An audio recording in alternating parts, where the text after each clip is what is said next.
السلام علیکم۔ امکانی دنیا میں خوش آمدید۔ اس چینل پر ہم امکانات کے بارے میں بات کرتے ہیں۔ ہم ہمیشہ سوالات پوچھتے رہتے ہیں، کیا ہوگا اگر؟ ہمیں نامعلوم کی گہرائیوں میں غوطہ لگانا پسند ہے۔ لہٰذا اگر آپ نئے امکانات تلاش کرنے اور اپنے ذہن کو وسعت دینے کے لیے تیار ہیں تو آپ صحیح جگہ پر آئیں۔ چینل کو سبسکرائب کرنا نہ بھولیں اور دریافت کے اس سفر میں ہمارے ساتھ شامل ہو جائیں۔ کیا پانی میں کچھ چھپا ہوا ہے؟ کیا آپ اسے دیکھ سکتے ہیں؟ اچانک ایک ویل نمودار ہوتی ہے اور تہلکہ مچ جاتا ہے۔ ویل کے ساتھ آمنا سامنا آپ جتنی بار سوچتے ہیں اس سے بھی زیادہ ہوتا ہے۔ حالانکہ لوگ ان ویڈیوز میں صاف بچ کر واپس آ جاتے ہیں۔ اس میں کوئی شک نہیں کہ ان کو ویل کی خوراک بننے سے کچھ ہی میٹر کے فاصلے پر تھے کہ وہ بچ جاتے ہیں۔ پر اگر وہ اتنے خوش قسمت نہ ہوتے تو کیا ہوتا؟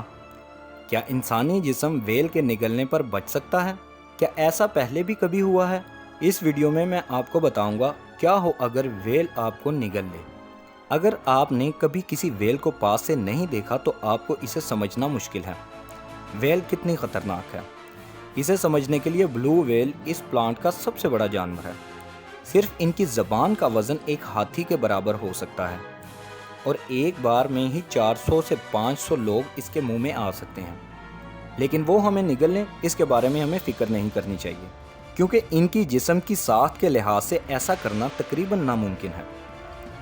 بلکہ ہمیں ان کی چھوٹی نسل سپرم ویل کے بارے میں فکر مند ہونا چاہیے۔ 1891 میں یہ رپورٹ ہوا کہ ایک آدمی ویل نے نگل لیا، جبکہ وہ اپنا تجربہ بتانے کے لیے زندہ بچ گیا تھا۔ لیکن وہ پہلے جیسا نہیں رہا تھا۔ اس کہانی کے مطابق جیمز بارٹلی کو ایک ویل نے اس کے جہاز پر حملہ کر کے نگل لیا اور اسے اگلے دن تک ڈھونڈا نہیں جا سکا تھا۔ جب عملے نے اس ویل کو ڈھونڈ کر مار دیا تب انہوں نے جلد ہی اس ویل کو اپنے جہاز پر لا کر اور کاٹ کر زندہ جیمز بارٹلی کو باہر نکالا۔ اس کے چہرے اور بازوؤں کا رنگ سفید ہو چکا تھا اور آنکھوں کی روشنی جا چکی تھی۔ یہ ویل کے پیٹ میں موجود تیزاب کی وجہ سے ہوا تھا۔ حالانکہ وقت گزرنے کے ساتھ ساتھ لوگوں نے اس کہانی پر شک کرنا شروع کر دیا اور سوال کرنا شروع کر دیے کہ کیا واقعی جیمز کو ویل نے نگل لیا تھا؟ میرا مطلب ہے کہ ویل کے پیٹ میں موجود ایسڈ نے اس کے رنگ کو سفید کرنے کے علاوہ کیا زیادہ نقصان نہیں کیا تھا؟ سائنس کی ترقی کے ساتھ ہم نے اسے زیادہ قریب سے دیکھا ہے اور پایا کہ اگر ویل نگل لیتی ہے تو سفید جلد کے ساتھ واپس آنا سب سے بڑی تشویش نہیں ہے۔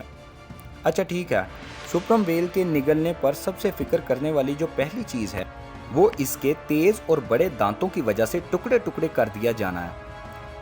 اس کا ایک دانت 20 سینٹی میٹر لمبا ہوتا ہے، جو ایک اوسطن شیپ کے چاقو کی لمبائی کے برابر ہے، اور ویل کے پاس ایسے 40 سے 50 دانت ہوتے ہیں۔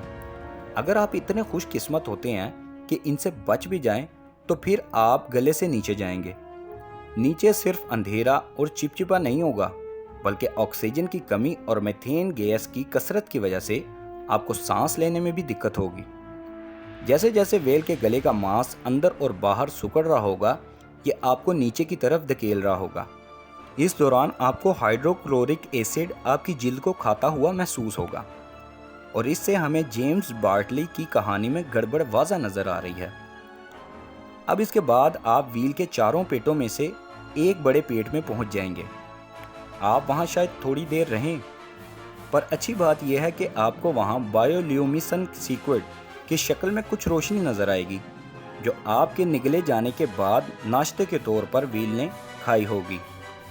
آپ اس نظارے کو دل بھر کر دیکھ لیں، کیونکہ اس کے بعد آپ ایک کے بعد دوسرے پیٹوں میں گرتے جائیں گے اور ایسڈ آپ کے پورے جسم کو پگھلا دیں گے، جب تک آپ کی ہڈیوں کا ایک ڈھانچہ بن کر ویل کی پشت یعنی پچھلے حصے سے جلد بازی میں باہر نہ نکل جائے۔